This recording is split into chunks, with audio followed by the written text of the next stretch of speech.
Hello everybody, Ben Hansen from MinnMax here. If you checked out the latest episode of the MinnMax Show podcast, you know that we've really been enjoying our time with Returnal on the PlayStation 5 so far. It feels like the Finnish studio Housemarque is finally getting the love that they deserve. For an independent studio that's been around for 25 years, they've constantly been on the hunt for the big, elusive hit. One thing I really love about Housemarque, other than their obsession with those sweet neon spherical bullets coming at you, is their transparency throughout the years.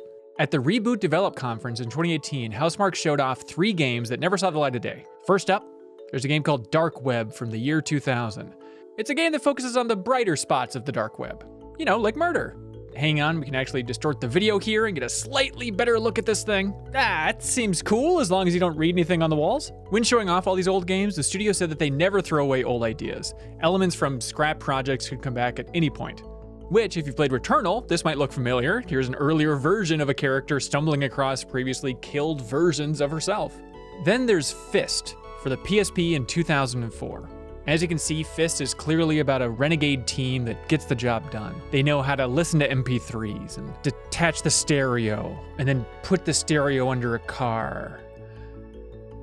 Okay, hang on, what is Fist exactly? Can we watch this again? This is my Zapruder film. I don't know what's happening. If anybody can make sense of this footage, please leave a comment below. Fist, everybody! The biggest game from this era that was further along than anything else was called The Traitor. Housemarque didn't reveal the name of the protagonist, but let's just call him Joe. So The Traitor would have been released on the PlayStation 2. They said it was a really ambitious game that got really far along in development, but for whatever reason, it just didn't hit the finish line. It's unclear if it even was ever signed up with a publisher. Housemarque compared elements of Traitor to Tomb Raider, and it had a big emphasis on physics, which might be a carryover from the real-world physics of Fist. Apparently, Housemarque takes game pitches from across the entire studio on a regular basis, with ideas for their next game coming from anybody and anywhere within the studio. Oh, and apparently there's an old game for Amiga, if you really want to go way back, called PID, or PID, according to Unseen64, which stood for Private Investigator Dollarly. Seems like it might have been a top-down game, kind of resembling the first 2 GTAs. Housemarque says that ultimately these games that didn't see the light of day taught them a lesson in dealing with rejection, which is an important lesson for an indie studio that had to survive so many ups and downs from the game industry since 1995. Back in 2017, after years and years of releasing really great arcade-style games, the CEO posted on their site that, based on low sales for Nex Machina, which is really great, please go play it, and Matterfall, they're being forced to shake things up. Quote, "It's time for Housemarque to move forward with the industry. Hence, Nex Machina and Matterfall will be the last of their kind coming out of our studio." It was heartbreaking.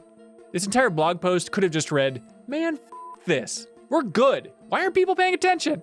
So in August of 2018, Housemarque decided to go with the game industry's flow, and they announced Storm Divers, a battle royale game that certainly looked like another battle royale game, but Housemarque CEO says was, quote, more than just another battle royale game. And this was announced even before the release of Apex Legends from Respawn, and still the public reaction seemed to be a collective, okay. The hardcore Housemarque fans were upset they were following industry trends of just trying to capitalize on that PUBG Fortnite bonanza compared to following their hearts and creating more arcade-style games. So for the next year and a half or so, Housemarque pushed folks to sign up for the beta for Storm Divers. They tried to highlight all the different features. Storm Divers had different classes, each with 2 unique abilities. You could use a glider to get around the map, and it had more verticality because of that. You could customize your drop pod as it's dropping in. And the big hook for Storm Divers was a dynamic weather system on the map. Sure, you've seen weather as a bullet point for other games as marketing, but this was weather in a battle royale. From the outside, it seems like the team had a tough time drumming up a lot of interest in their new IP, with the studio CEO telling VG247, quote, "It is tough. Whether we're going to succeed, it's unlikely because of the tough competition." Storm Divers was planned to be a living game with support stretching beyond the release in terms of new maps, new equipment, everything like that. It was a really ambitious idea that ultimately didn't work out. In January of 2020, the studio put the game on hold, although it technically still has a Steam page.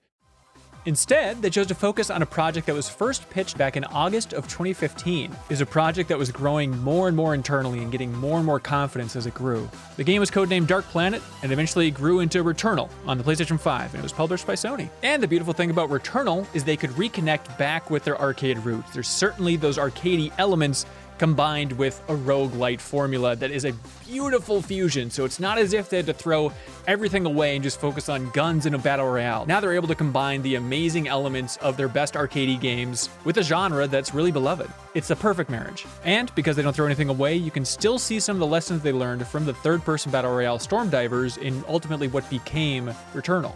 Returnal is getting out of the gate strong. The reviews are great. Like a lot of other Housemarque games though, so it all depends on how many people actually go out and play this thing and support something so fun. So hats off to the team for the early success of Returnal. The studio's history of transparency is absolutely worth celebrating, and if they ever get purchased by Sony or anybody else, I hope that is a tradition that they'll keep around. Key toss for watching! If you are sick of snark, clickbait, and an avalanche of movie news, you can help support independent games media by subscribing to MinnMax's YouTube channel here or checking out the benefits over on Patreon. It's a nice clean handshake. You support us, and we won't make dumb, condescending stuff for you. Your support helps us continue our mission of focusing on games, friends, and getting better. Patreon.com/MinnMax with 2 N's. We'd appreciate it.